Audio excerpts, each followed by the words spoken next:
అండి ఈరోజు నేను తయారు చేసి పండు మిర్చి బజ్జీ మిరపకాయలు అండి. పండు మిర్చి అయితే కొంచెం కారంగా ఉన్నాయి, బజ్జీ మిరపకాయలు చప్పగా ఉంటాయి.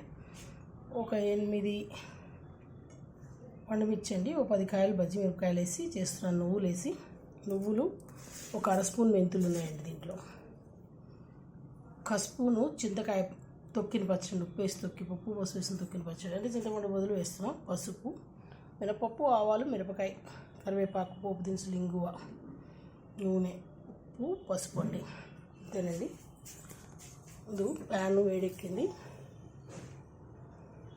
నూనె వేసేసిస్తున్నానండి నేను.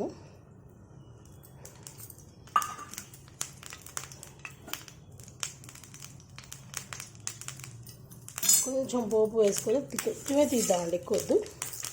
మిగతా అలానే చేయొచ్చు, వేయిపోయిన టేస్ట్ బాగానే ఉంటుంది. అంటే మిర్చికాయ ఘాటుగా ఉంటుంది, పండు మిర్చికాయ.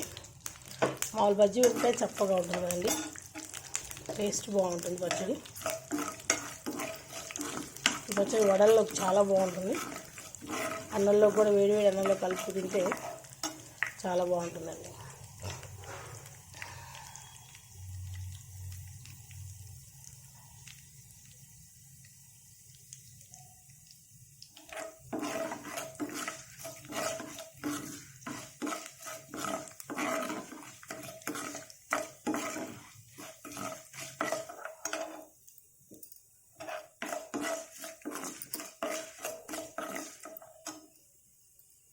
నేను దానికి వేరువేరుగా వేయించవచ్చు కానీ అండి, ఇలా కలిపి కొంచెం ఉన్నప్పుడు కొంచెం వేసుకుంటే పచ్చడి అన్నీ కలిపి వేసినా బాగానే ఉంటుంది. ఇవ్వండి వేగినాయి.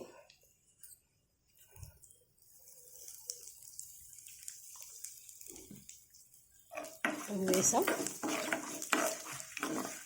వెల్లుల్లిపాయ కావాల్సిన వాళ్ళు ఇలా 2 ముక్కలుగా చేసుకొని, అవి చిన్న చిన్నవి ఉంటాయి కదండి, పీసులు 2 ముక్కలుగా చేసుకొని వేసుకుంటే బాగుంటుంది. అది మీ ఇష్టం, వెల్లుల్లిపాయ తినే వాళ్ళు అలా చేసుకోవచ్చు. కరివేపాకు, కొంచెం ఎండుమిర్చితో కలిసి పోపు తీసాను నేను. నూనెతో తీసినా బాగానే ఉంటుంది, ఎందుకంటే మిర్చి ఇది పచ్చడి కదండి, భలే బాగుంటుంది. నువ్వులు, మెంతులు అండి, కొంచెం పోపు కూడా ఉంది. మెంతులు కంపల్సరీగా వేస్తే బాగుంటాయి. మిరపకాయ పచ్చడి వాటిలో మెంతులు వేస్తే కొంచెం వేగినాయి, ఎంత బాగున్నాయి వేగి. మనం చింతకాయ, ఉప్పు చింతకాయ, లేకపోతే పచ్చడి కాయలాగా కాయలు వస్తాయి కదండి, ఆ కాయలైనా కట్ చేసుకొని వేసుకోవచ్చు. నేను ఉప్పు చింతకాయ ఉందనే వేసాను, మీరు చూసుకొని వేసుకోండి. పచ్చిమిర్చి, పండుమిర్చి అండి. పండుమిర్చి చాలా పొడుగ్గా బాగా గట్టిగా ఉంది కాయ, అంటే కారం ఉన్నాయి. ఇలా చూస్తేనే బాగుంది కదండి. గ్రీను, రెడ్, వైట్ నువ్వులు,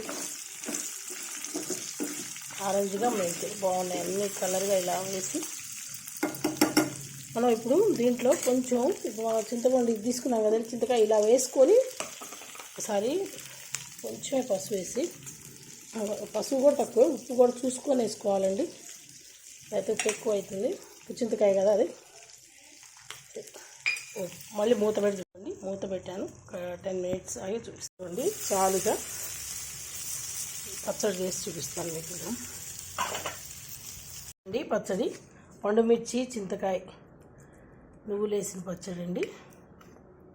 ఇదిగోండి,